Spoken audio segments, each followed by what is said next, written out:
कालचा म्हणजेच 12 ऑक्टोबरचा दिल दोस्ती दुनियादारी हा कार्यक्रम आशूच्या वाढदिवसानिमित्त खास ठरला। आशू सकाळी उठून रेश्माचा आशीर्वाद घेतो आणि आपला वाढदिवस असल्याचं देखील सांगतो। पण आपला वाढदिवस असल्याचं तू माझ घरातील दोस्तांना सांगू नकोस असं देखील तो बजावतो। मीनल आणि ॲनाकडे आशू भेटायला जातो हे जाणून घेण्यासाठी की त्या दोघींना आपल्या वाढदिवसाबद्दल काही माहित आहे का। त्यावर डिस्टर्ब केल्याबद्दल मीनल त्याच्यावर जाम खेकसते, तर सुजयचा ड्रायक्लीन केलेला शर्ट घातल्यामुळे तो देखील जाम रागवतो।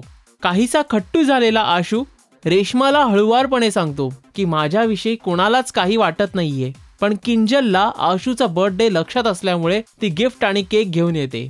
यावर आशू तिला रेश्मा आणि आपण दोघं मिळून बर्थडे सेलिब्रेट करू असं सुचवतो, पण त्याच्या पाठी बनी आणि मिकीचा वेश परिधान केलेले माझ घरातील दोस्त येऊन जल्लोषात बर्थडे विश करतात आणि मग काय आशू होतो जाम खुश।